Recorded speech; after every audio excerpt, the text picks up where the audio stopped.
როგორი იქნებოდა საუკეთესო ვერსია სკოლაში თუ შემოვიტანთ გამოცდების თემას? სკოლა ადგილი არის, სადაც ინსტიტუციურად მასწავლებელი აფასებს მოსწავლეს. და ეს პოზიცია ძალიან ფაქისია. სკოლის ცხოვრებაში რა შეიცვალა? მასწავლებელი უნდა დაეხმაროს მოსწავლეს, უკეთ გააცნობიეროს, რა გამოცდის კარგად, რა შეუძლია, რა არ შეუძლია. სკოლიდან სახლამდე გზა იყო ხშირად ხო, ნაკლებად სიხარულით, მაგრამ სტრესებით სავსე, რომ აი სახლში როგორ მივიტანო ახლა ეს ნიშანი. ის მე მოსწავლის ტელეფონში აქვს ისეთი ცოდნა, რომელიც ცხადი არც ერთ სახელმწიფოში ერთად თავმოყრილი არ არის. ჩემშიც გაიღვიძა ახლა ბავშვობის შეფასების მოგონებება. მხოლოდ სკოლა არ ასწავლის. ოჯახი და სკოლა ერთად ასწავლის. მოგესალმებით. მე ვარ პაატა პაპავა და ჩვენ ვაგრძელებთ პოდკასტის სერიას, რომლის მთავარი თემა არის სკოლა, კერძოდ კი კარგი სკოლა. ჩვენ დღეს ყავს სტუმარი, მადლობა ბატონ ივანე მინდაძეს და ჩვენი სტუმარი არის განათლების ექსპერტი, პირველ რიგში ვთქვათ ეს მოღვაწეობს უნივერსიტეტში, მონაწილეობს კვლევებში და ძალიან მნიშვნელოვანი გამოცდილება მისი, რომლის გაზიარებასაც დღეს შევეცდებით და ვისაუბრებთ, უფრო მეტად იქნება ფოკუსირებული შეფასების საკითხებზე. და მიუხედავად იმისა, მოსწავლის პერსპექტივიდან შევხედავთ შეფასების თემას, მშობლის პერსპექტივიდან, მასწავლებლის თუ ადმინისტრაციის თუ განათლების სპეციალისტების, ყველას გვაქვს გარკვეული გამოცდილება, თან ალბათ არაერთგვაროვანი, არამედ მრავალფეროვანი გამოცდილებები, მათ შორის ემოციებით დატვირთული გამოცდილებებიც იმის მიმართ, რასაც სწავლაში და სწავლებაში შეფასება ქვია.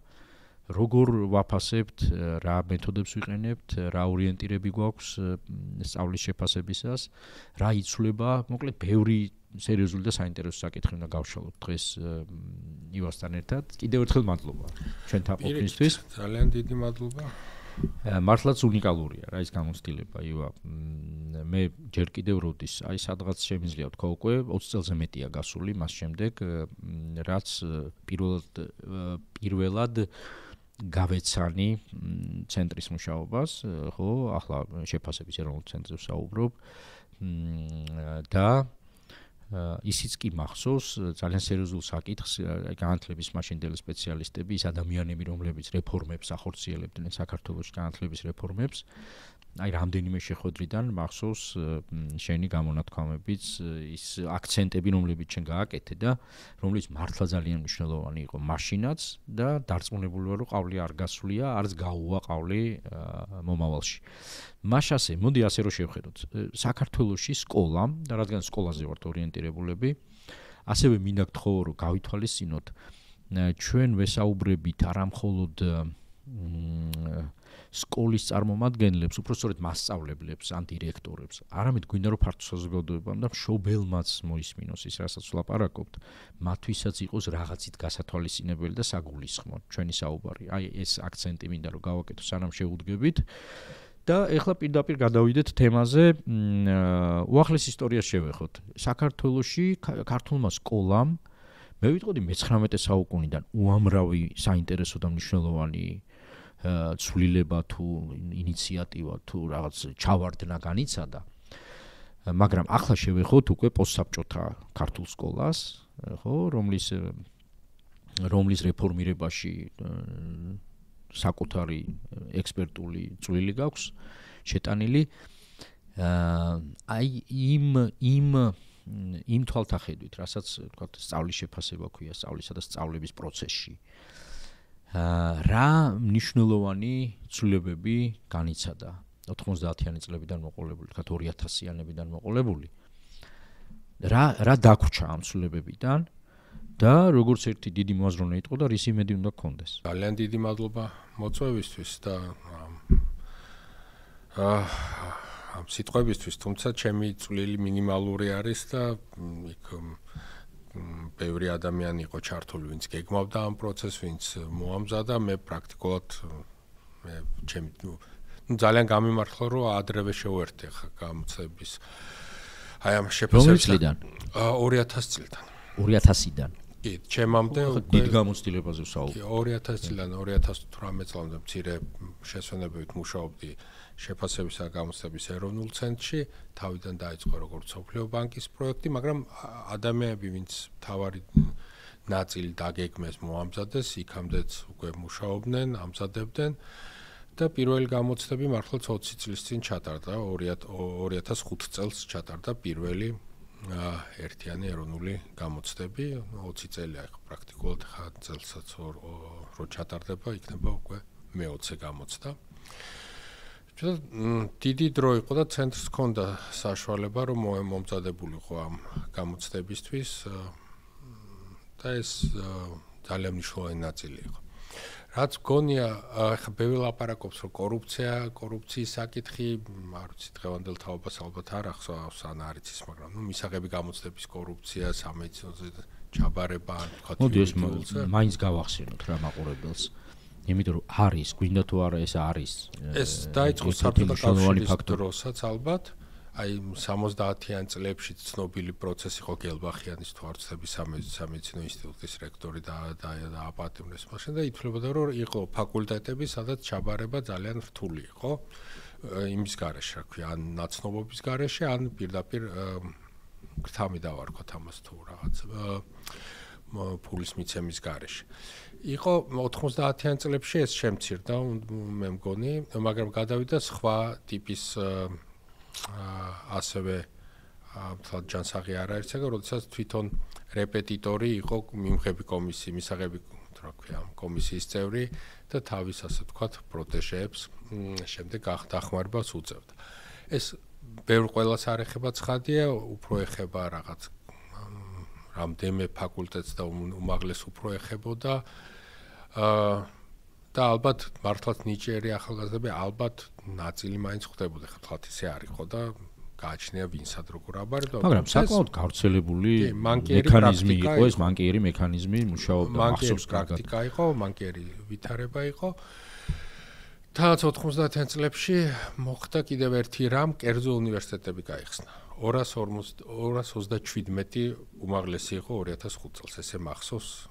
აი ეს რიცხვი მახსოვს, შეიძლება ოდნავ 227 უნივერსიტეტი. ალბათ ბევრი დიდი ქვეყანა ვერ დაიქვეყნის დღეს, რომ აქვს 250 უმაღლესი სასწავლებელი, საქართველოში იყო 227. სხვა ტიპის კერძო და სახელმწიფო ერთად. და ეს დევალვაციას ახდენდა, ხა ცოდნისაც, ხარისხისაც, დიპლომისაც.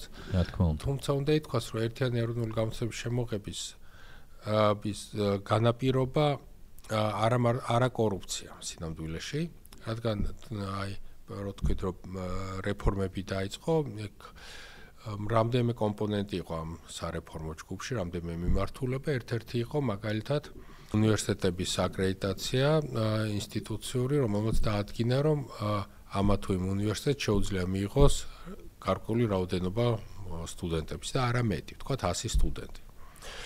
და გარდა ამისა, დაფინანსება უნივერსიტეტების, რომელიც ასევე გარიგების საკითხი იყო აქამდე განათლების სამინისტროსთან ზოგ რექტორს უფრო მიესვლებოდა და უფრო დიდ ულუფას წამოიღებდა იქამდე სხვა ნაკლებს და იყო ეს მანკიერი პრაქტიკა იყო, თქვათ ერთი უნივერსიტეტი მეტ დაფინანსებას იღებდა რატო გაუგებარია და მეორე ნაკლებს, იმიტომ რომ არ ქონდა ესეთი ბმა თუ კავშირი ფულის გამცემ.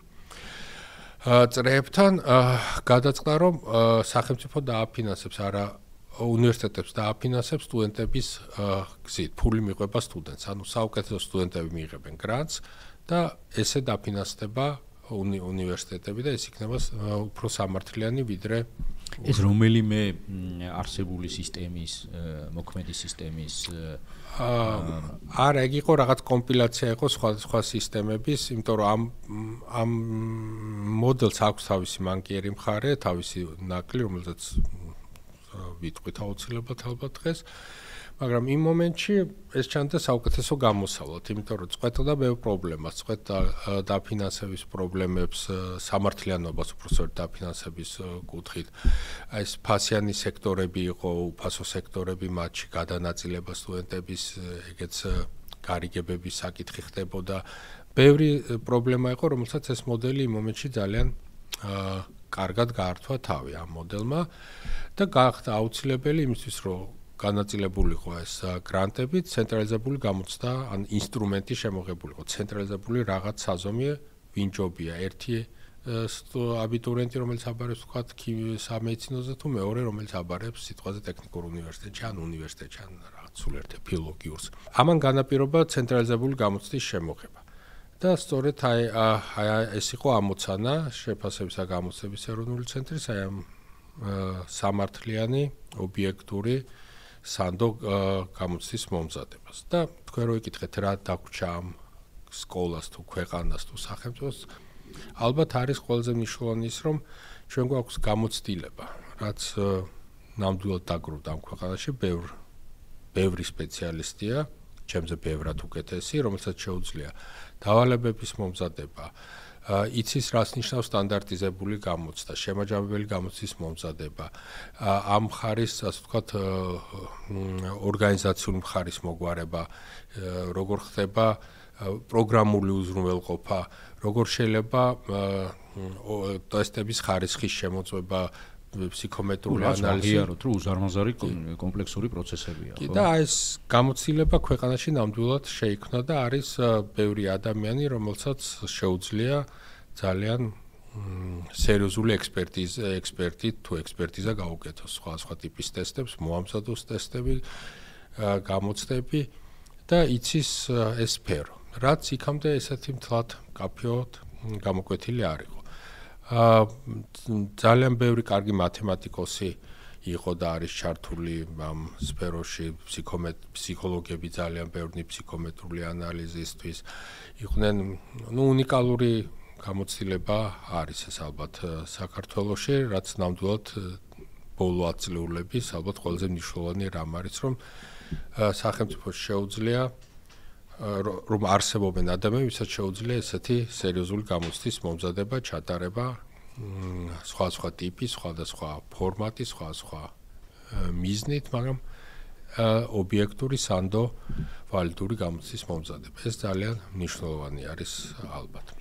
ახლა მე უკვე 6 წელი აღარ მუშაობ ამ ცენტრში, მაგრამ ეს ესეთი ცენტრი, ესეთი ბიძგი მიეცა ალბათ და სისტემამ და კორუფციით დავიწყეთ ლაპარაკი, ალბათ აი ამ ჩაბარების მომენტში კორუფციისგან გათავისუფლებულია და ეს 2006 წელს ალბათ ყველაზე მნიშვნელოვანი სავიზიტო ბარათი იყო ქვეყნისთვის, რომ ესეთი რამ გაკეთდა. მაშინ ეს წარმოუდგენელიც იყო, რეზისტენტული იყო საზოგადოებაც, მშობლებიც, არავის არ ჯეროდა, რომ ეგ შესაძლებელი იყო და ეს წარმატების განცდა ბევრს ვინც ჩართული იყო ამ პროცესში, ალბათ დღესაც მოყვება, რომ ესეთი რამ მოხდა. ამიტომ ეს კორუფცია თამდევი ეფექტი იყო ძალიან მნიშვნელოვანი, ახლა ნამდვილად არ ვაგნინებ ამას. და რა თქმა უნდა, არ არის დასაკნინებელი და ბევრს დღესაც გონია, რომ ესე ბევრს დღესაც ასე წარმოუდგენია, რომ სწორედ კორუფცია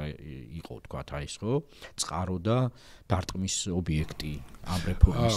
კი, ეს იყო ცხადია და ეს გულში ყველა ამაზე ფიქრობდა, მაგრამ ობიექტური მოცემულობა იყო, რომ აი ამ აკრედიტაციის და დაფინანსების წესის შეცვლის კვალდაკვალ აუცილებელი გახდა ერთიანი საზომის შემოღება. ამიტომ გაჩნდა ერთიანი ეროვნული გამოცდების აუცილებლობა, რომ გრანტის განაწილება მოხდარიყო სამართლიანად აბიტურიენტებს, კი არა, უკვე სტუდენტებს შორის. კიდევ ერთი რამ, რაც შეფასებას ეხება, არის ის, რომ აქ მე მგონი პატაშევა შეუკეთებად იცი, განმავითარებელ შეფასებაზე მნიშვნელობა მე მგონი გაიზარდა და მასწავლებელთა შორის, აი მასწავლებელთა, არ ვიცი რა დავარქვა, კორპუსში ალბათ ეს ცნობილი არის, რაც არანაკლებ მნიშვნელოვანი არის, მეტად თუ არა, ვიდრე მხოლოდ შემაჯამებელი თუ განსაზღვრელი შეფასება და მგონია ესეც აი ბოლო 10 წლეულების დიდი მონაპოვარი არის. ახლა ცხადია, რომ სადაც სწავლა არსებობდა, იქ ყოველთვის იყო განმავითარებელი შეფასებაც და ეს არ არის გუშინ მოგონილი ან თუნდაც გუშინ წინ, არამედ სადაც სწავლა, იქ შეფასების სხვა სისტემებია. შეიძლება გაცნობიერებული არა, შეიძლება სტრუქტურირებული არა, მაგრამ რაღაც თუმცა თავად ამბობ სტრუქტურირებული სახით, სისტემურად, სისტემატურად, ხო, რეგულარულად. ეს ბოლო ათწლეულების დალაგება პროცესის, ხო, მნიშვნელოვანი. და აქ თავისი მძინა ისინი განათლების ფილოსოფია წინოწყვეტის კონსტრუქტივიზმი არის ფსიქოლოგიის სფეროში ბევრი ცვლილება იყო, რაც ხელი შეუწყო თუ ბიძგი მისცა ამ ნაწილს და ვფიქრობ, რომ ეს ორი რამ საქართველოში გროვდება ცოდნა განმავითარებელი შეფასების, გააზრებაც რამდენად მნიშვნელოვანია და ასევე შემაჯამებელი შეფასებისაც როგორ შეიძლება, როგორ უნდა მომზადდეს, რას ნიშნავს ხარისხიანი ტესტი, რას ნიშნავს ხარისხიანი დავალება, რომელი დავალება არ ვარგა, რომელი ვარგა. ესეთი ცოდნა ნელ-ნელა გროვდება და ვფიქრობ, ეს შეფასება ძალიან რთულია. სკოლაში რო ჩავალთ შეფასებაზე კიდე უფრო რთული იქნება იქ. აი ზუსტად სკოლას იქნება ასეთი ხიდით. პრინციპში თავად უკვე დააკავშირე სკოლის ცხოვრებაში რა შეიცვალა.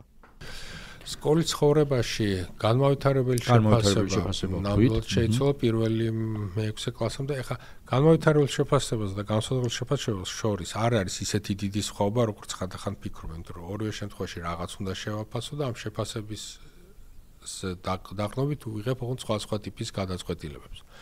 განმავითარებელ შეფასებაში უკავშირი უნდა მივაწოდო ადამიანს, უნდა დავეხმარო, მასწავლებელი უნდა დაეხმაროს მოსწავლეს, რომ მოსწავლემ უკეთ გააცნობიეროს რა გამოსდის კარგად, რა შეუძლია, რა არ შეუძლია, რა ტიპის პრობლემები აქვს, მასწავლებელმა თვითონაც უნდა გააცნობიეროს. ხელახლა, რაზე გაამახვილოს ყურადღება, რასაც უდაოდ, დიდი ეფექტი აქვს და კი და არ არის ეს მიმღები, ასე ვთქვათ, ჭურჭელი ეს მოსწავლე, არამედ არის აქტიური თანამონაწილე სწავლების პროცესისა და ვფიქრობ, რომ აი ამ ეს ცნობიერი გააზრება ამ საკითხის ქვეყანაში ნელა მე მგონი შეიცვალა ბოლო ათწლეულების განმავლობაში და ეს შეფასების მხრივ პოზიტიური რამ მგონი.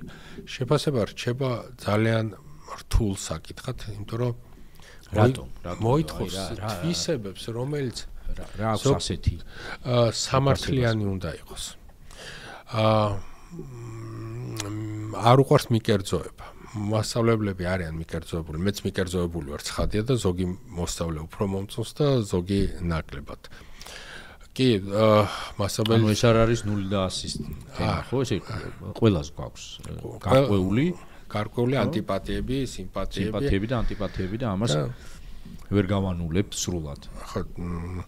ხა შეიძლება არ ღირს ამ ეს სიმართლე მგონია რომ არის ამაში რომ ვერ გავექცევით ამას და გეთახმები ამ სიმართლეში. როგორც კი დობა რო დაერღვევა კლასში მასწავლებელს და ერთ მოსწავლეს შორის რომ უსამართლოდ დაუწერა ქულა, განმავითარებელი შეფასება ქულა არ არის, მაგრამ სულ ერთია. ისეთი უკავშირი არ მისცა როგორც ეკუთვნოდა ერთნაირ პასუხში ერთ სხვანაირი უკავშირი მისცა მეორე სხვანაირი.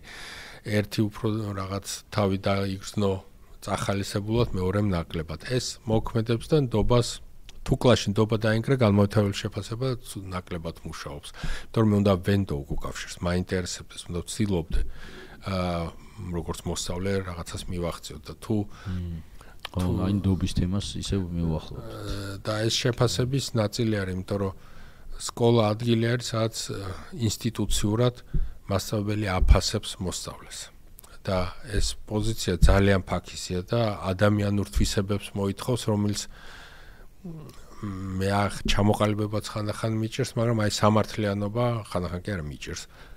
მადლობა ამ აქცენტის გაკეთებისთვის. ანუ სამართლიანობისკენ მივდივართ ახლა მნიშვნელოვნად. აი ამ პოდკასტის მე ვიტყოდი, აი ერთი უკვე კაფეოდ გამოხატული ღირსება შეგვიძლია ვთქვათ, რომ არის სამართლიანობაზე ფოკუსირება.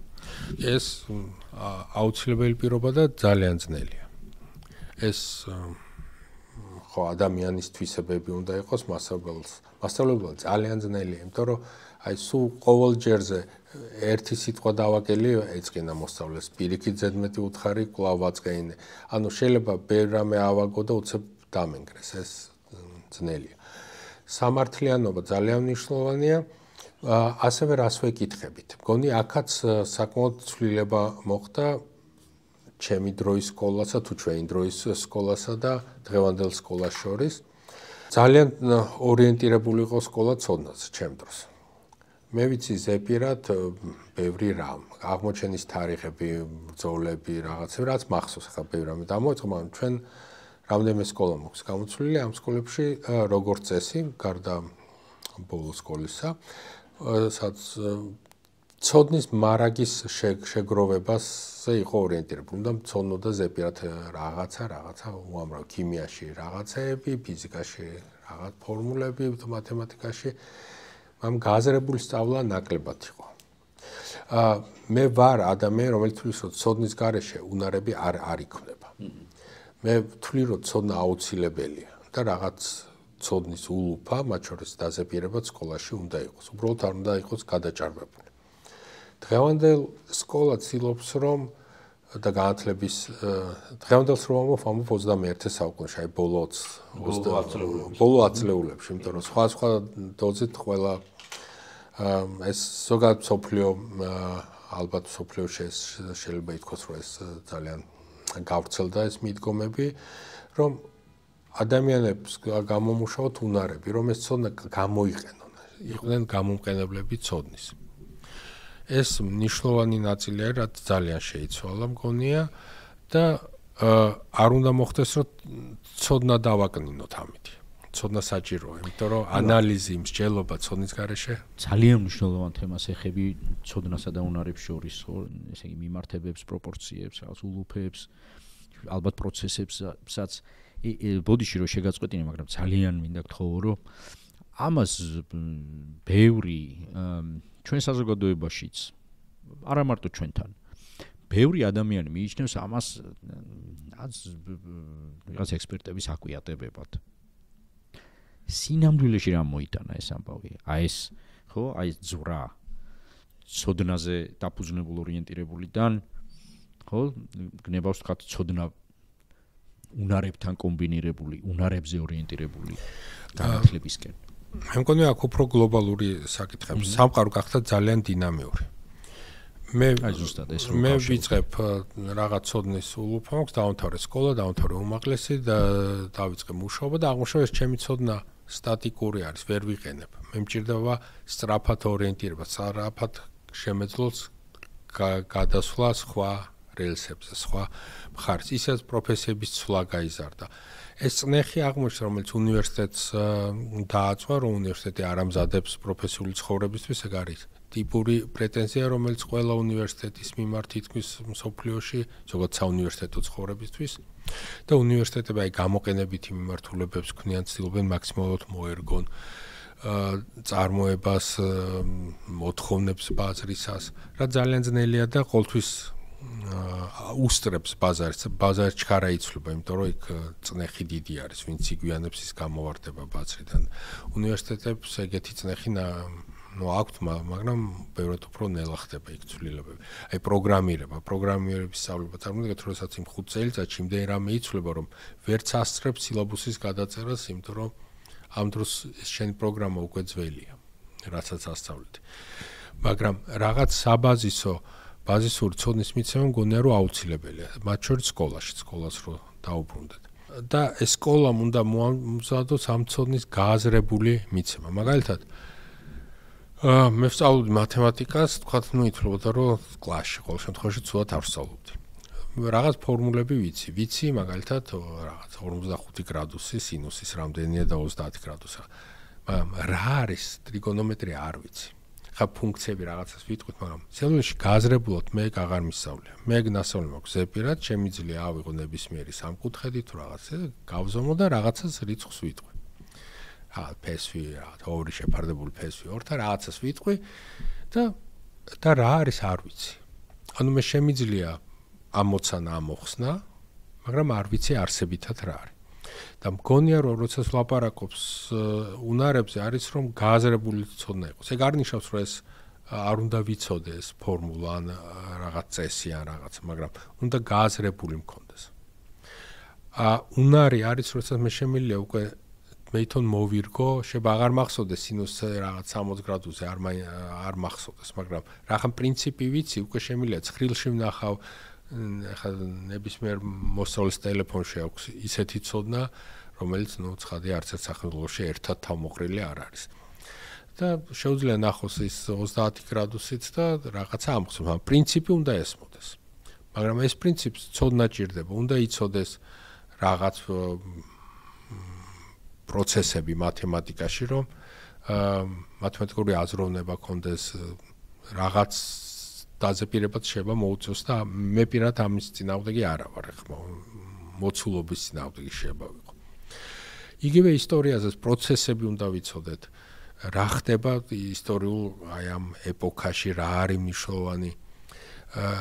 არა მარტო ის თუ რომელ წელს იყო დიდგორის ბრძოლა, რომელ წელს მოხდა რაღაც, არამედ რა პროცესები იყო, რატო იყო ეს მნიშვნელოვანი, რა მოყვა ამას, რატო რა ვიცი, აი თამარის მომენტებს ზოგს არაბული წარწერები აქვს. საინტერესოა რატო, რომ ეს სამყარო წარმოიდგინო, როგორ ხდება ამ ეპოქის ქრისტიანულ სახელმწიფოში არაბული წარწერებია, რატო.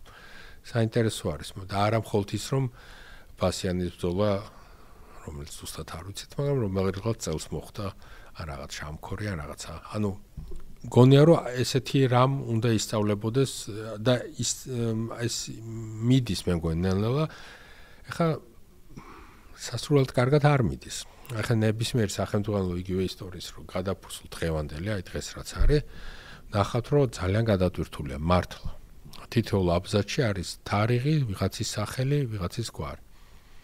და რახანეს ადვილია გამოსაკითხად შეფასებას რო დაუბრუნდეთ. მასალებთა ნაწილი კვლავაც მიდრეკილი არის, რომ კითხოს რახან წერია, რომელ წელს ვინ რა ქალაქი და ამით გაიადვილოს ბატონო საქმიანობა.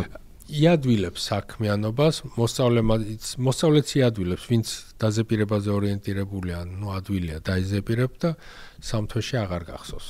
ხა მეც სპაროდუალს მახსოვს რაღაც თარიღები, რატო დამოახსოვდა, არ ვიცი, მაგრამ უამრავი მასალა მაქვს დავიწყებული. არ მახსოვს. თქო უნდა. ვინ როზიერების კი აქტიურად არ ვიყენებ და კანონებს თუ გავიხსენებთ, ხო, რა თქმა უნდა არც უნდა გვახსოვდეს. აი აქ მგონია რომ სამუშაო ბევრია. იმიტომ რომ ეს დარჩა. ეს ნუ ისტორია და განსაკუთრებით მიდრეკილია ეგეთი ხა საგანზეც არის დამოკიდებული, მაგრამ ეს პრობლემა არის.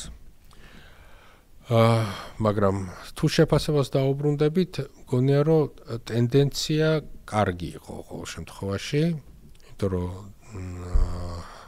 უნდა გადავიდეს. ძალიან რთულია ცოდნის დავალებებიდან გადასვლა სააზროვნო დავალებებზე და სააზროვნო დავალებებში ჯელობის შეფასება ძალიან ძნელი ხარ რეალურად რომ მიუდგებით პასუხს და რამდენიმე ქულა მაქვს დასწერი, უკვე რთული არ არჩევა. ნუ საკუთარი გამოცდილებიდანაც შემიძლია დაგიდასტურო უბრალოდ რომ შეფასების ნაწილი არ არის ყველაზე ისეთი, ხო, ფავორიტი და საყვარელი ნაწილი მასშტაბის საქმიანობაში, მასშტაბის მოღვაწეობაში და ნუ ვიცით ახლა ეს, ხო, ვისაც ლექტორობა და მასშტაბლობა, ტრენერობა, ნებისმიერ სახის სწავლასთან ვისაც შეხება ქონია, აი შეფასების ნაწილი თუკი, მაგრამ მოდი ესე ვთქვათ რა, აი ჩემს იმაში შემიძლია გამოვყო ესეთ ბიოგრაფიული რეფლექსიები ხანდახან გვაქვს ხოლმე ამ პოდკასტში და აი შემიძლია გამოვყო პერიოდი, როცა აი რაღაცა დავამოღამე ეს შეფასება. და მეტიც ის გახდა მასტიმულირებელი კარგი სცენარის შექმნის. სასწავლო სცენარს გულისხმობ ახლა. ან ძალიან სასარგებლო პროცესების. თუ შეფასებას სერიოზულად მიუდგა და ესე უნდა მიუდგეს მასწავლებელი სამართლიანად და ასევე ძალიან მნიშვნელოვნად, იმიტომ რომ უნდა გაითვალისწინოს, რომ დაწყებითი სკოლის მოსწავლისთვის იქნება თუ საბაზო თუ საშუალო სკოლის მოსწავლისთვის ხვის შეფასებას დიდი ფასი აქვს. ეს არ არის მხოლოდ 10-იანი და 9-იანი და მშობლებაში. ეს არის ძალიან ხაზგასასმელი, რასაც ეს არის ჩემი თავის თვით შეფასების ნაწილი ხდება, იმიტომ რომ თუ მეუბნებიან სულ ოროსანი ვარ, ბოლოს რომელიც მე თვით ეფექტურობის, ხო, პრობლემას შექმნის და ხო, პრობლემებს ქმნის, თვით მოლოდინების დაწევას და 1000 კიდევ სხვა. ეს მთელი მე სახქმა იცვლება, მნიშვნელოვანი ნაწილი არის ძალიან და ამიტომ მასწავლებლებს არ ვიცი ხა ეს პოდკასტში როგორ მოვუწოდოთ, მაგრამ სამართლიანობა და სერიოზულად უნდა უყურო, იმიტომ რომ ძალიან მნიშვნელოვანი ნაწილი არის და აღმოვაჩენთ, რომ თუ სერიოზულად ვუდგებით, შეგვიძლია ეს შეფასება გახდეს პოზიტიური რამ სწავლების პროცესისთვის, იმიტომ რომ შეფასებას აქვს უნარი, რომ იყოს სისტემატური ფორმა სწავლების. აი რა კარგია, ეხლა რომ ჩარჩოს ვცვლით თითქოს შეფასების, ხო? ის რაც აი რაღაც არასასურველ და ყველაზე ნაკლებად ისეთ ხო გემრიელ ელემენტად არის აღქმული სასწავლო პროცესში. რაღაცნაირად რაკურსი რომ შევაბრუნოთ და დავინახოთ როგორც შეიძლება ყველაზე მნიშვნელოვანი სასარგებლო. იმიტომ მაშინ სწავლების სტრუქტურები იცვლება, იმიტომ რომ ამ შეფასებაში რაღაცას რო ვამბობ, ეს იგი ეს სწავლებაც მიმყავს რაღაცისგან მიზან დასახული ხდება უფრო სწავლება, უფრო გამიზნულია რა პატარა ნაბიჯები არის, იმიტომ რომ ეს შეფასება არ არის ყველაფრის შეფასება ერთბაშად, ესე არ ხდება, რაღაც ნაწილები არის და შეიძლება ძალიან პოზიტიური იყოს მასწავლებლისთვის, აი რო თქვი დავამოღამეო, ხო, იმიტომ რომ გაიოლებს შემდეგ სწავლების პროცესს. მე პირიქით, ანუ ხდება არა თუ გამართულებელი და რაღაც ხო, ესე გამტვირთავი, მოდი ესე ნეგატიურად დამტვირთავი, არამედ პირიქით, გამაიოლებელიც კი. და აღმოაჩინეთ რომ ახლა და შეიძლება ეს იყოს დიდი ხელის შემწყობი ფაქტორი სწავლებისთვის. სწავლების დიზაინის მნიშვნელოვანი შეიცვალოს. არა ბოლო როგორც წესი გაკვეთილის გეგმების იმეებსაც კი ბევრნაირი მინახავს და გამიკეთებია მე თვითონაც სულ ბოლოში როა სადღაც მოტოვებული და აი ოღონდ იმას არ შეეხო არამედ პირიქით რა იმიტომ რომ დიზაინის რაც ხო და ამიტომ ეს ძალიან მნიშვნელოვანი არის ეგ მამ რთული საკითხი არის აი ძალიან ფაქიზი. მაგრამ მოდი მაინც ერთხელაც სწორედაც რომ ამ პოდკასტიდან ზოგჯერ თხოვ ხოლმე სტუმარს რომ თხოვნით მივმართოთ. მაგალითად მასწავლებელს, სკოლას. აი რა შეგვიძლია? მასწავლებელმა სერიოზულად მიდგომაში გულისხმობ რომ თქვას აი როდის იქნება კმაყოფილი თავისი შრომით. აი მასწავლებელი აი ხო ყველას ყავს სტუდენტები რაღაცები ვისაც რაღაც მომენტში უკმაყოფილო განცდით დამიმთავრებია თქვა სემესტრი რომ რაღაც ჯგუფმა რაღაცა არ ისწავლა. ან ისე არ ისწავლა როგორც ველოდი. და ეს თავიდანვე რომ თუ ვიკითხავს მასწავლებელი, აი რა უნდა იცოდეს ადამიანმა მოსწავლემ, რომ მე თქვა რომ ფუჭად თუ ტყილა არ გავიდა ეს დრო. და აქედან გამოვიდეს, ამაზე მიმართოს და აღმოაჩენთ რომ ამ ჩამონათვალში არ მოხდება აუცილებლად ყველა წელიწადი და ყველა მხედართმთავრის გვარი და ყველა რაღაც დაზეპირება სინუს 30 გრადუსი. მაგრამ მოხდება პრინციპები, აზროვნების ყაიდას, ორიგინალური ხედვა, შემოქმედებით, სულ სხვა რაღაცები აღმოჩნდება მნიშვნელოვანი და ეს შეცვლის სწავლებას. თუ აქამდე ორიენტირებული ვიყავი რომელ წელს ვინ რაღაც და მოვიგონებ შეკითხვებს, რომელსაც ვერავინ ვერ უპასუხებს, ვერასოდეს. ცოდნის შეკითხვას სკოლიოში მეორე გვერდზე სადღაც წერია, ნუ შეუძლებელია პასუხის გაცემა. და აღმოჩნდეთ რომ ეს არაა მნიშვნელოვანი, იმიტომ რომ ჩემთვის თუ ვკითხავ, ხო ვიცი ზუსტად რომ არ არის ისეთი მნიშვნელოვანი, მე თუ არ მახსოვს რომ რაღაც წელიწადი, თუ არ მახსოვს რაღაცა ვალენტობა რაღაც 2-ია თუ 3-ია რომელიღაც. კარგია რომ ვიცოდე ალბათ, მაგრამ ეგ არსებითი არა. მაგრამ არსებითია მჟავეს და ტუტეს შორის პრინციპული სხვაობა ვიცოდე, როგორ შეება მარილებთან რას იწევს. ესეთი რამ უფრო მნიშვნელოვანი არის, იმიტომ რომ მეუბნება სამყაროს აგებულებაზე უნარს მიქმნის, რომ იმ სწოდნას, რაც უნდა ზეპირად ვიცოდე, იმას ყოველთვის შევავსებ. და აი გააზრებას ვერ შევავსებ. ახლა რამდენი ცნობის მოყვარეობას აღვივებს არა? ცნობის მოყვარეობას აღვივებს, ხო, ეგ მოტივაციის ნაწილი კიდე ცალკე თემა არის, მაგრამ აი ესე სერიოზულად თუ მიუდგებით და სადა უნდა მიუდგეთ, იმიტომ რომ გონია რომ ეგ აუცილებელია. და მაშინ შეფასება ხდება მიზანმიმართული, დამხმარე, სამართლიანი უნდა იყოს. ეს ძალიან მნიშვნელოვანი არის და ბევრი მასწავლებელი ამას აკეთებს სრულებით არაცნობიერად, ინტუიცია შველის ძალიან და ვისაც უყვარს ბავშვები ეხმარებიან ეს შეება ხარდამჭერი სწავლების მნიშვნელოვანი ნაწილია თითქოს და თავისთავად შეება ერთი გაღიმება ისეთი დახმარება იყოს რომ უკავშირი იყოს ან პირიქით არ გაღიმება იყოს მოზარდობის ის ვახსენეთ ხო შეიძლება არ გაღიმება უფრო დიდი უკავშირი იყოს და მწვავე მოდი ესე ვთქვათ ხო გავლენის მქონე ვიდრე და ეს ბეწვის ხიდია, იმიტომ რომ არ ვიცი რა რომ მკითხოს ვინმე გაუღიმოს თუ არ გაუღიმოს არ ვიცი პასუხი, იმიტომ რომ ინდივიდუალურია. ზუსტად არ ვიცით. და კონტექსტუალურია რა. და იმასთან ერთ მოსწავლეთან ესე მუშაობს, მეორესთან საპირისპიროდ. არ ვიცი. ძალიან მე არ ვიცი ყოველ შემთხვევაში ვინ შეიძლება იცის, მაგრამ მგონია რომ პედაგოგიკა ძალიან ბევრად დამოკიდებულია კარგ ადამიანობაზე. ადამიანობაზე. მადლობა ამის კი. კარგი ადამიანი აქვს ძალიან დიდი შანსი რომ იყოს კარგი მასწავლებელი. და რაღაც ინტუიტური გადაწყვეტები.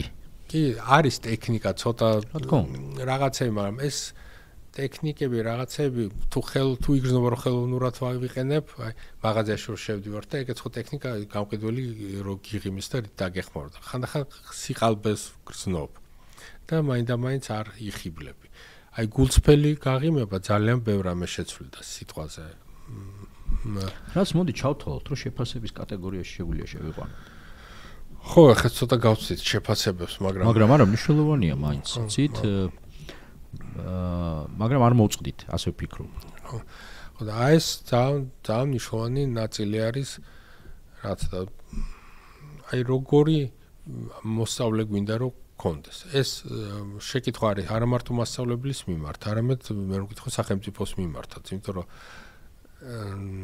ეს ძალისხმევა უნდა იყოს მიმართული და მგონია ამ ქვეყანაში მუდმივი პრობლემაა ასევე 21 საუკუნის რომ მიზანი კაფეოდ განსაზღვრული არ არის. აი როგორი მოსწავლე გვინდა, რას უნდა მიაღწიოს სკოლა. შეიძლება ჩამოთვალოს იყოს მოსწავლე თან მცოდნე, თან უნარიანი, მაგრამ ეს ცოტა ისეთი ლოზუნგური მიდგომა, იმიტომ რომ ამის თარგმნა კონკრეტულ ქმედებებში, სახელმძღვანელოებში, პროგრამებში მერე ჭირს. თორე ისე კი ყველას გვინდა რომ იყოს ადამიანი დამოუკიდებელი, მოაზროვნე, შემოქმედებითი. ეს წერია ყველა ბოლო 30 წელია ყველა კურიკულუმში. წერია მთელ მსოფლიოში და ხო, ესა. ხო, გადაწერილი ვით არის ერთი მეორედან და ყველაფერი კარგია, ხა ცუდი არ წერია არსად არაფერი. მაგრამ აი ამის თარგმნა უკვე კონკრეტულ გაკვეთილზე, კონკრეტულ საათობრივ ბადეში, მასწავლებელთა მომზადების პროგრამებში, მასწავლებელთა პროფესიულ გადამზადებაში, სახელმძღვანელოებში მოსწავლეებთან მუშაობაში უკვე ჭირს, იმიტომ რომ იქნება გარკვეული დაშორება აი ამ გაცხადებულ კარგ მიზნებსა, ხა ცუდ მიზას ვინ წერს რა, არ წარმომდგენია რომელი ვინმეს ეწეროს, რომ არ უნდა მოაზროვნე მოსწავლე, მაგრამ ამის რეალიზაცია რეალიზება. ჩვენ ვისაუბრეთ იმ მართლაც დიდ რეფორმაზე, რომელიც ხო ესე იგი აბიტურიენტების ცხოვრებაში დადგა აი ამ ბოლო რეფორმების მიხედვით და ეროვნულ გამოცდებზე ვისაუბრეთ. რამდენიმე მცდელობა შეგვიძლია გავიხსენოთ სასკოლო გამოცდების. სასკოლო გამოცდებთან დაკავშირებით. როგორი იქნებოდა საუკეთესო ვერსია ესე იგი ამ გამოცდების სკოლაში თუ შემოვიტანთ გამოცდების თემას. 2005 წლის წარმატება თავბროდ დახვევი აღმოჩნდა ბევრისთვის, პირველ რიგში ალბათ იმ განათლების პოლიტიკის განსაზღვრელი პირებისთვის, იმიტომ რომ მერე დაიწყო გამოცდების დამატების დაუოკებელი ტენდენცია, მე ესე ვიტყოდი. მასწავლებლების გამოცდები, სერტიფიცირების გამოცდები, სკოლის გამოსაშვები გამოცდები, კატი, მაგისტრო გამოცდები და ასე შემდეგ და ასე შემდეგ სხვადასხვა ტიპის გამოცდები ყოველს არა, მაგრამ ყოველ მეორე მინის ახალი გამოცდის დანერგვა უნდოდა და ეს ყველაფერი სკოლას ეხება მეტნაკლებად.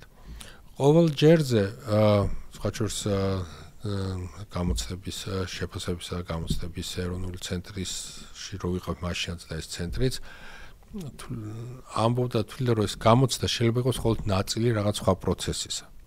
მასწავლებლთა გამოცდები უნდა ყოფილიყო დაკვირვების შიდა გარე შეფასება და რაღაც და ერთ-ერთი ნაწილი უნდა ყოფილიყო პროფესიული გამოცდა. და ასე შემდეგ და მე აღმოჩნდა რომ ბოლოს რჩებოდა მარტო გამოცდები, რაც ალბათ თლად კარგი არ არის, იმიტომ რომ ზედმეტია ჩემი აზრით ამ სისტემისთვის. გადატვირთვა არის, დაძაბულობა, ქმნის ბევრ წნეხს ქმნის, გარე წნეხს სკოლაზე, რაც სკოლის ავტონომიას, დამოუკიდებლობას, თავისუფლებას ხელს არ უწყობს დიდად, იმიტომ რომ განცდა გაქვს, რომ გარედან ხარ გარდან პრესი არის. ამიტომ ეს თვათ კარგი არ არის. სასკოლო გამოცდებში ყველაზე მეტად გამოსაყოფია ალბათ კატი.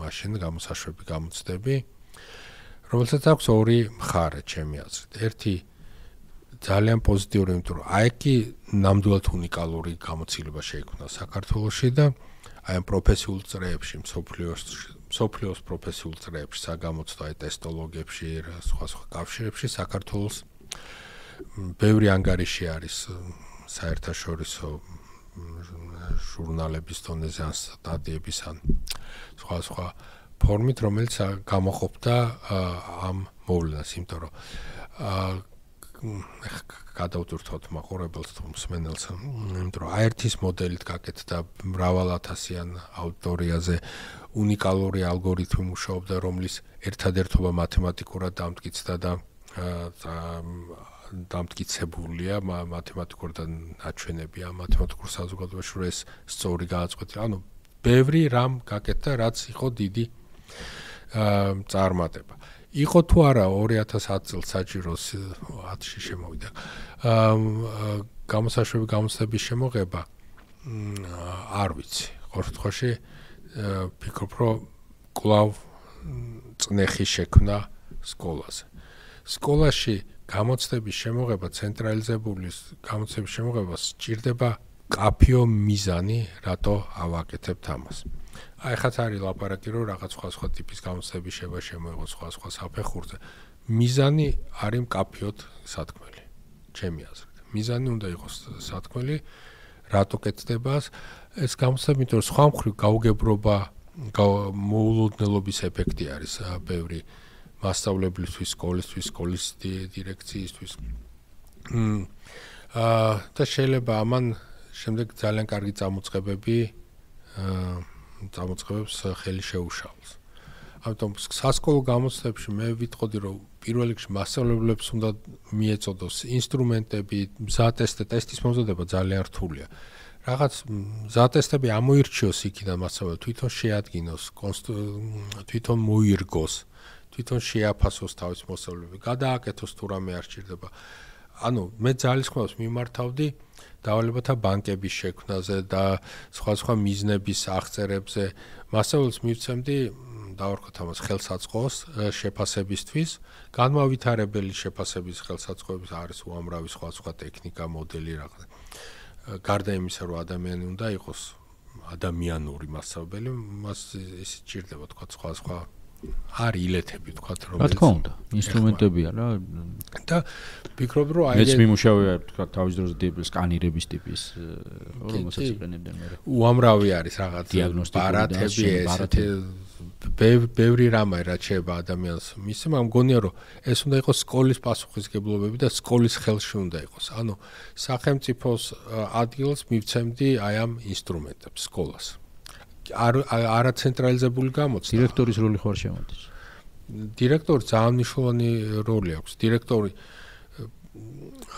აი იყო ერთი ეგეთი კვლევა თალისი 2016-ში თუ 17-ში იყო, აღარ მახსოვს ზუსტად. ხო, აღარ მახსოვს ზუსტად წელიწადი.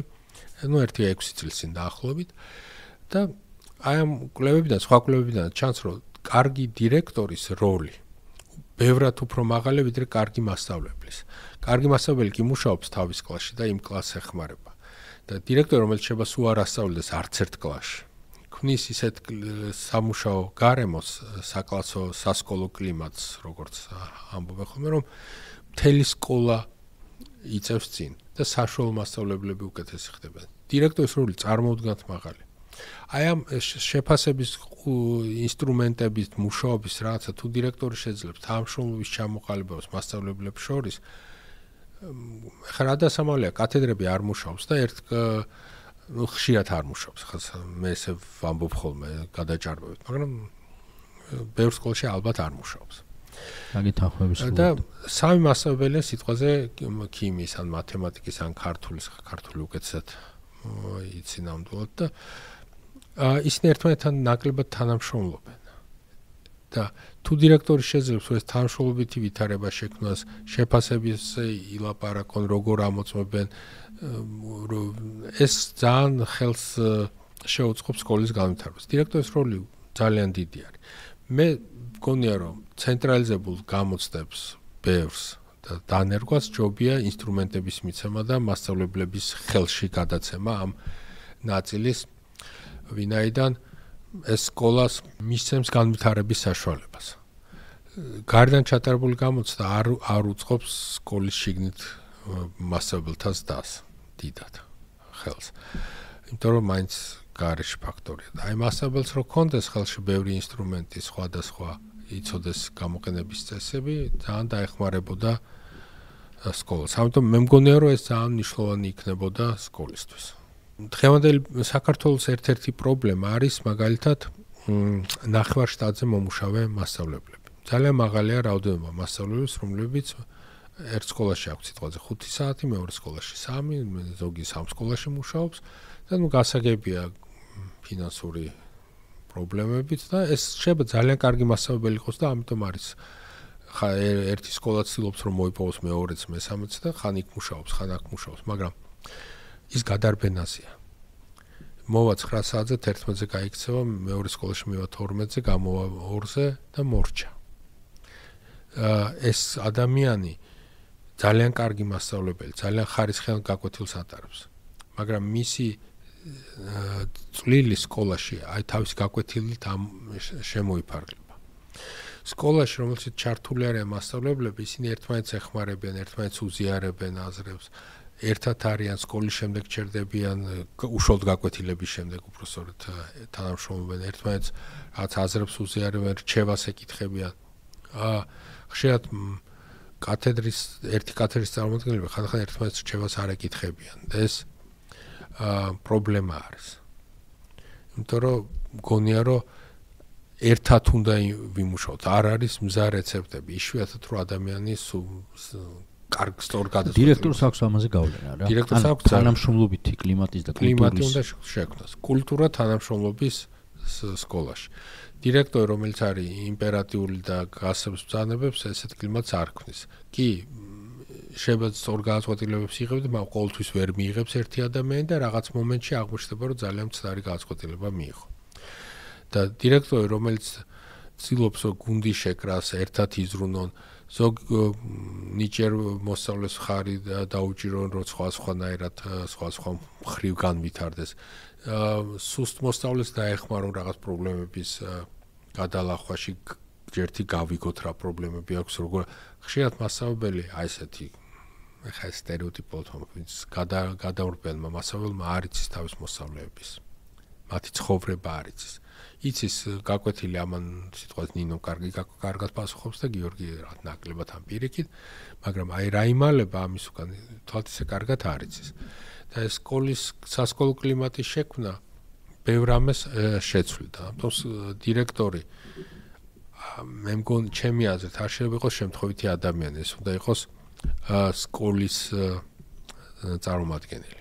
აი კარგი მენეჯერი უნდა იყოს აუცილებლად, მაგრამ მხოლოდ კარგი მენეჯერი მგონია რომ ცოტა. გასაგებია რომ ახლა სამჭკვაშვილი ვარ თუ რაღაც გელოვანი იყო. თუმცა შეგვიძლია ვთქვათ, რომ თუნდაც თანამედროვე მენეჯმენტის თეორიებსა და პრაქტიკებში თუ გადავიხედავთ, იქაც ხო უკვე მოძველებულია ეს მენეჯერობა, მხოლოდ ასე ვთქვათ. უნდა თუ კი იქ არ ახლავს ლიდერობის, კოუჩინგის, საჭიროა მენტორინგის ელემენტები. და ასევე უნდა იცოდეს სკოლის რა ძნელია საკალს ოთახში პირისპირ ყოფნა თუნდაც მეორე კლასელთან. და მათთან მუშაობა. ეს ძალიან უნიკალური გამოცდილება და აუცილებლად უნდა გქონდეს. შეფასებებს რაც შეეხება, მგონია რომ ეს დირექტორი ხელს შეუწყობს უფრო ობიექტური შეფასება თვითმიზანი ხო არ არის ხუთიანი გქონდეს ყველას. თავარი არის რომ ადამიანს სიხარული გქონდეს სწავლაში. მოსწავლეს უნდა მიდიოდეს სკოლაში. შეფასება უნდა იყოს სამართლიანი, დაუმსახურებელი შეფასება, დაუმსახურებელი ხუთიანი ასე შეიძლება უარესიც გია. იმიტომ რომ ნიშნავს რომ არ ვისწავლი და მექნება ხუთიანი. და ეს არ ვარგა. ანუ 10-იანს გულის ხო? ხო, 10-იანს მე იმაში ვარ, ჩემ წარსულში ვარ და ხო, აი ამათ შორის თამაში ხო არ ვიცი სინამდვილეში ხოლმე ესე ლოზუნგად შემილია თუ სადღერძელო მე ძალიან მომეწონა ახლა რომ ჩვენ თან ნელ-ნელა შეგვიძლია ფინალისკენ წავიდეთ და ძალიან მომეწონა ის რომ აი შეკითხვის დასმის გარეშე ესე ნაკადად წამოვიდა და პრაქტიკულად აღიწერა კარგი სკოლა. თან ისე კარგად შიგნიდან რაღაც ესეთი მომენტები გავაშუქეთ კარგი სკოლის რომლებიც მუდმივად ხაზგასასმელია, მუდმივად შესახსენებელია ერთმანეთისთვის. ერთი რაც დამრჩა და მინდა ძალიან გთხოვ, ისე ხუთიანს უკავშირდება სხვა შორის, იმიტომ რომ ჩემშიც გაიღვიძა ახლა ბავშვობის შეფასების მოგონებება და რადგანაც ამ პოდკასტში ჩვენ რაღაც უთხარით მასწავლებლებს ძალიან მნიშვნელოვანი რამეები უთხარით ჩემი აზრით მასწავლებლებს, რაღაც უთხარით დირექტორებს პირდაპირ თუ ირიბად, რაღაც უთხარით სპეციალისტებსაც მშობლებთან არ მივსულვართ და იქნებ აი სწორედ ამ თემით შეფასება, მშობლის ცხოვრების შვილის შეფასება. მე კარგად მახსოვს რა დამავიწყებს, რომ თავარი თემა იყო დღიურში ესე იგი რა ნიშანს გაგატანდნენ, აი სკოლიდან სახლამდე გზა იყო ხშირად ხო, ნაკლებად სიხარულით, მაგრამ სტრესებით სავსე, რომ აი სახლში როგორ მივიტანო ახლა ეს ნიშანი, ხო? და იყო ამის დამალვის, იყო ამის რაღაც ხო, ამოხევის, მთელი ამბები, მექანიზმები მუშაობდა, თან ესე გუგუნით. მშობელმა როგორ უნდა შეხედოს შეფასებას? ოკნებავს განსაზღვრელს იქნება ეს თუ განმავითარებელს. რამე თუ აქვს ამას მნიშვნელობა? აქვს ახლა ყველა სკოლია კლასელი რომელიც სტიროდა როცა მიიღებდა 9-იანს დღევანდელი შეფასებით ანუ 4-იანს ჩემ კლასებში და სახში როგორ მივიდე და ნუ ვინც არ ვიყავით ახლა თლათ ფრიადოსნები ცოტა გვეღიმებოდა რომ რატო ხელავს ასე ამ ნიშანზე თუმცა ბევრი არის მშობლების ნახე რომ მაინდა-მაინც 10-იანები კონდეს მგონია რომ ზედმეტია ეს მშობლები მხარდამჭერები უნდა იყვნენ მოსწავლეების. დღეს სკოლის ერთ-ერთი პრობლემაა, რომ მშობელს არ სცალია და სკოლას ააბარებს მოსწავლეს და უნდა რომ 5 საათზე გამოიყვანოს. სიტყვაზე 9-ზე მიყავს მოსწავლე, შვილი მშობელს ამ შემთხვევაში და გამოყავს 5 საათზე და თვლის რომ ეს არის რაღაც დროის მე ხანდახან ამას უშნო გარიგებასაც უწოდებ ხოლმე ოჯახსა და სკოლაში. ხო, ნუ შეთანხმებაა რომ მე და მშობელი მშვიდად არის, რომ უსაურთხოთ არის შვილი და რაღაცა, მაგრამ მგონია და ითხოვს 10-იანებს სიტყვაზე. და ეს ხო, მგონია რომ ნიშანზე არ ვიცი როგორ უნდა ჩაციკლო მინდა ვთქვა, მაგრამ ნუ რაღაცა ესე რომ მაინდა-მაინც ხო 10-იანი მიიღოს შვილმა და ეს მოითხოვოს და სტრესი შეუქმნას, ეგ არის ალბათ ყველაზე დიდი ცუდი რამ რაც შეიძლება მოსწავლეს უკნას გაუკეთოს საკუთარმა მშობელმა.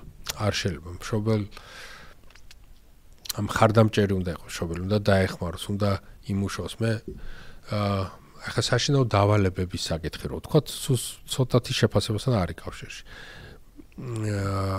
მე ვიკითხავდი ძალიან უხეშად, რამდენად ხშირად ელაპარაკება მშობელი შვილს სინამდვილეში. არა რუტინული დილამშვიდობისა ჩაიცვი და ჩქარა წავიდეთ სკოლაში, არამედ შვილის არამედ ამის მიღმა. ამის მიღმა. ცხოვრებაზე, წარმოდგენებზე, რა მოწენს, რა შეფასება, როგორ არის, რა ეხლა შეიძლება მშობელს ეცინებოდეს როცა ბავშვი რაღაც განიცდის, მაგრამ რო განიცდის ის სრულად განიცდის ამას და დახმარება უნდა. ეს ძალიან მნიშვნელოვანია, თანამოზიარე უნდა. ეს 4-იანი მიიღო თუ 10-იანი, 9-იანი თუ რაღაცა ინერვიულა. ეხლა მშობელმაც უნდა აცნობიერებდეს რომ ნუ არაფერი არ დაშავდა 9-იანით, მაგრამ ხარდაჭერას თუ დააკლებს, აი იქ დაშავდება.